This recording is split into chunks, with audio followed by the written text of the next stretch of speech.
Example మీకు BR Ambedkar గారి గురించి తెలుసు. బిఆర్ అంబేద్కర్ గారు మన రాజ్యాంగ రచయిత. ఆయన దళితులకు జరుగుతున్నటువంటి దుర్మార్గాన్ని చూశాడు, ప్రాక్టికల్గా అనుభవించాడు.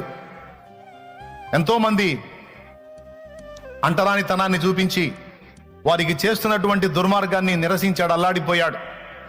తన జీవితంలోనే తాగే నీళ్ల దగ్గర నుంచి, కూర్చునే స్థలం దగ్గర నుంచి, ఆఫీస్లో జాబ్ చేసే ప్రదేశంలో సహా తన కులాన్ని బట్టి, తన జాతిని బట్టి తనను చాలా దారుణంగా అవమానపరచడం, కించపరచడం ఆ మహనీయుడు తట్టుకోలేకపోయాడు. సహజంగా సమాజంలో చాలా మంది అలాంటి పరిస్థితి ఎదుర్కొంటున్నప్పుడు, ఇప్పుడు ఉదాహరణకి 100 మంది ఆ సమస్యను ఎదుర్కొంటున్నారు అనుకో, 101 కూడా ఏమనుకుంటాడు తెలుసా? 101 వాడు కూడా ఏమనుకుంటాడు తెలుసా? అందరూ అనుభవిస్తున్నారు, నేను అనుభవిస్తున్నా, ఇంకా చేసేదేముంది, అదంతే, ఆ జాతిలో పుట్టడమే మా పాపం, దేవుడు మా ముఖాన్ని అలా రాశాడు,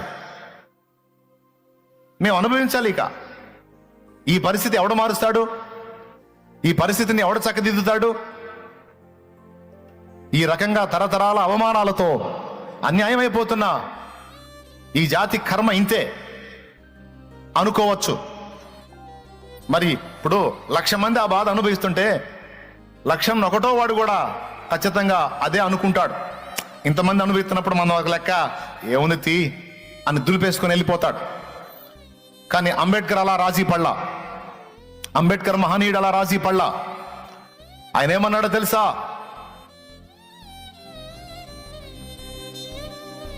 నా జాతి మొత్తం దీని విషయంలో ఆలోచన చేయకపోయినా నేనన్నా దీని గురించి ఆలోచన చేయాలి. ఈ అవమానాన్ని నేను తట్టుకోలేను, ఈ అన్యాయాన్ని నేను సహించలేను. నా బ్రతుకు మొత్తాన్ని పణంగా పెట్టైనా సరే, నా జీవితాన్ని అంకితం చేసైనా సరే, నా జాతికి ఈ అవమానాల పరిస్థితి నుంచి విముక్తి కలిగించాలి. దానికోసం ఎంత కష్టపడైనా సరే నేను సాధించాలి అని ఆ పసితనం నుండే దీక్షాబద్ధుడై నడుం కట్టి కష్టపడి చదవటం మొదలుపెట్టాడు. క్లాస్ రూమ్లో ఆయన కూర్చుంటే ఎవ్వడూ పరిష్కరించలేని ప్రశ్నలకు ఆయన సమాధానం చెప్పేవాడు. కానీ ఆయన మాత్రం లాస్ట్ కూర్చోవాలి. ఆయనకు దప్పికైతే మిగిలిన పిల్లలేమో వెళ్ళి గ్లాసు కుండలో ముంచుకొని తాగొచ్చు.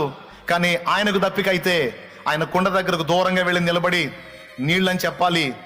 అప్పుడు కాడగంట ఉంటుంది, కాడగంట సాంబారు గంట అంటారు, ఐడియా ఉందా?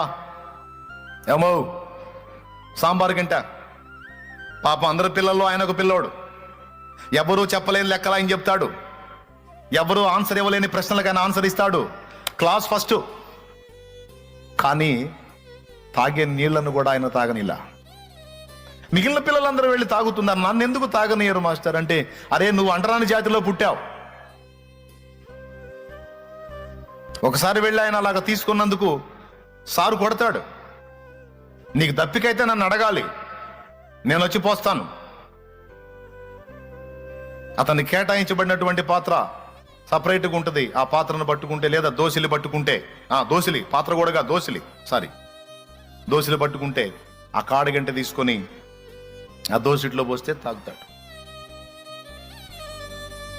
పోయే దారిలో ఒక చోట మంచినీళ్ళు అవుతాయి ఆయనకి. మంచినీళ్ళు అయినప్పుడు ఒక బావి ఉంటుంది, దిగుడు బావి లాంటిది. అందులోనికి వెళ్ళి తాగుతాడు. పాపం నీళ్లు తాగుతాడు. నీళ్లు తాగినందుకు ఆ బావి మలినమైపోయిందని అతన్ని కొట్టి, అంబేద్కర్ గారిని కొట్టి ఆ బావిని పరిశుద్ధపరచడానికి కొన్ని కార్యక్రమాలు చేస్తారు. ఎందుకు? దళితుడు నీళ్లు తాగాడని. అంటరాని వాడు ఆ నీళ్లు ముట్టాడు, నీళ్లు అపవిత్రమైపోయినాయి అని. ఎంత దుర్మార్గమో చూడండి. ఇవన్నీ ఆయన హృదయాన్ని గాయపరిచినాయి. ఒక గురిని ఏర్పరచుకున్నాడు. నా జాతి అన్యాయం అయిపోతుంది, నా జాతిని ఉద్ధరించాలి, ఎట్లా చేయాలి. రాత్రింబగళ్ళు అదే తపన. పెద్దవాడయ్యాడు, పెళ్ళయింది, పిల్లలు.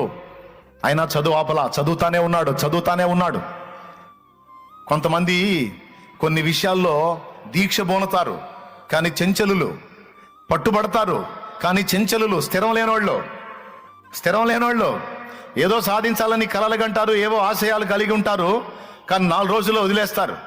కొన్ని ప్రతికూలతలు ఎదురుగానే అబ్బో ఏదో చేద్దాం అనుకున్నా, అబ్బో మన వల్ల అయ్యేటట్లేదు, అబ్బో ఇది మన కష్టమయ్యేటట్టుందని వెధవతనంతో,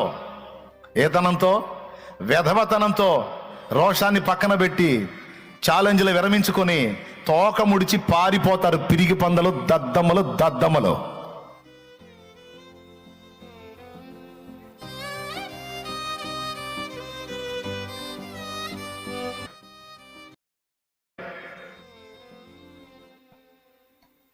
ఏ పట్టు ఏదైనా సరే అన్నిటినీ అధిగమించేది అక్షర జ్ఞానం.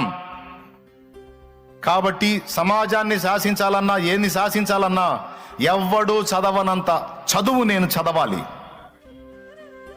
నన్నెవడు అందుకోకూడదు, నన్నెవడు రీచ్ కాకూడదు. నా అంతస్తుకు చేరాలంటే వాడి వల్ల కాకూడదు. అలాంటి ఉన్నతమైనటువంటి ప్లేస్లో నేను ఉండాలి. మనాళ్ళు ఒక దేశానికి పోయారంట, రాజ్యాంగ రచన కోసం, కొన్ని సలహాల కోసం. ఆ దేశంలో ఉన్న నాయకుడు చెప్పాడంట, ప్రపంచ మేధావిని మీ దేశంలో పెట్టుకుని నా దగ్గరికి వచ్చారేమని. అంబేద్కర్ గారి గురించి.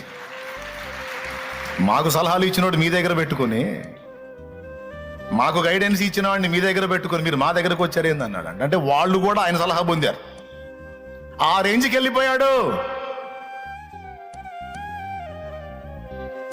చదువుతున్నాడు, విదేశాల్లో చదువుతున్నాడు.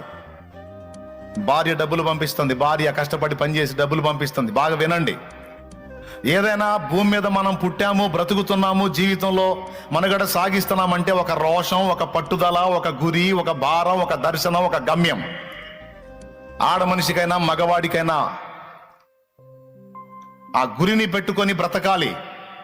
భౌతికంగా కొన్ని గురులు, ఆధ్యాత్మికంగా కూడా కొన్ని గురులు మనం కలిగి ఉండొచ్చు. ముఖ్యంగా నేను ఫస్ట్ భౌతికమైన వాటి గురించి మాట్లాడుతున్నాను. భౌతికమైందంటే ఈ సమాజానికి సంబంధించిన భూ సంబంధమైన దాని గురించి మాట్లాడుతున్నాను. అందుకు ఒక వ్యక్తిని మీకు సాక్ష్యంగా చూపిస్తున్నాను. మీరు చదివినా, ఆయన స్టోరీస్ తెచ్చుకొని చదివినా మీకు ఈ సంగతులు బోధపడతాయి. అవసరం లేదు, దేవుని కృపను బట్టి నాకున్న పరిజ్ఞానంతో నేను మీకు అందిస్తున్నా. చదివి భార్య ఇక్కడ నుండి పని చేసి ఆయనకు డబ్బులు పంపిస్తే ఆయన దాన్ని బట్టి పెట్టుకొని తిని చదవటం మొదలు పెట్టాడు. కొన్నిసార్లు భార్యకు లెటర్ రాసినప్పుడు భార్య చెప్పింది, ఇక్కడ పరిస్థితులు ఏం బాగలేవు, పిల్లలకు బాగలేదు అని. ఓసారి అవసరమైంది, మనీ పంపించమని రాశాడు. ఆమె ఏం చెప్పిందో తెలుసా? అబ్బాయికి బాగలేదు, ప్రాణాపాయంలో ఉన్నాడు, నువ్వు ఎంతమైతే పంపమన్నావో అంతా వాడికి ఖర్చు అవుతుంది, వాడికి ఆ డబ్బులు పెట్టకపోతే వాడు బ్రతకడు, మరి వాడికి పెట్టమంటావా నీకు పంపమంటావా? ఆయన ఏమన్నాడు తెలుసా? పోతే నా బిడ్డ పోతాడు, కానీ నేను చదువు ఆగితే నా జాతి అంతే ఉంటుంది.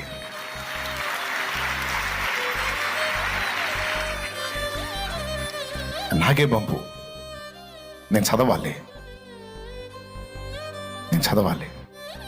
నేను నా కుటుంబం ఆహుతైన పర్వాలా, నా జాతిని ఉద్ధరించాలి. ఒక భారం, ఒక దర్శనం, ఏమీ పట్టల ఆయనకి. హృదయంలో ఒక భారం. ఏ విధంగా ఆ పట్టుదల ఉందో చూడండి. నిజంగానే అది అంతే చేసింది, ఆ తల్లి అంతే చేసింది, అని చెప్పినట్టే చేసింది. బిడ్డ తెచ్చిపోయాడు. ఏం చేయాలి?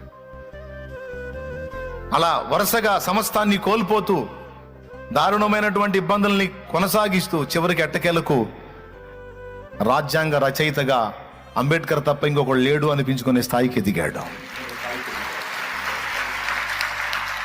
ఆయనకే అవకాశం ఇవ్వాల్సి వచ్చింది. గత్యంతరం లేక, ఇక అంత తోడు లేక ప్రపంచ మేధావి అని ప్రసిద్ధిగాంచాడు.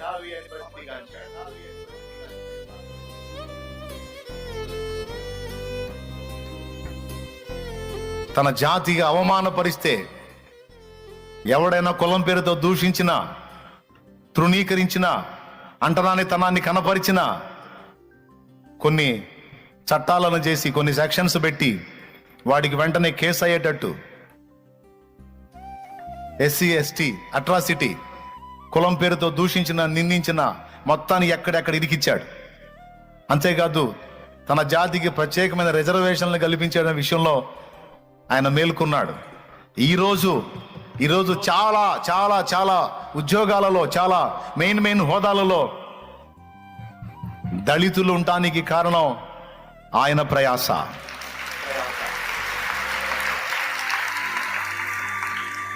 మీరు గమనించండి, ఈరోజు దళిత సమాజాల్లో దేవుని కృపను బట్టి రెండు ఉంటాయి. ఒకటి చర్చి ఉంటుంది, రెండవది అంబేద్కర్ మహనీయుని విగ్రహం ఉంటుంది. దారి చూపుతున్నట్టు, వేలు చూపించి దారి చూపుతున్నట్టుగా ఈరోజు తల ఎత్తుకొని తిరిగి కులం పేరుతో గర్వించే వాళ్ళ ముందు కుర్చీలో కూర్చొని వాళ్ళకి ఆజ్ఞ జారీ చేసేటువంటి స్థాయిని నాడు తిరుపతి అయినా గోవా అయినా తన వాళ్ళు పొందారు అంటే అది ఆయన కష్టం, ఆయన త్యాగం, ఆయన ప్రయాస, ఆయన బ్రతుకును సమర్పించుకున్న తీరు.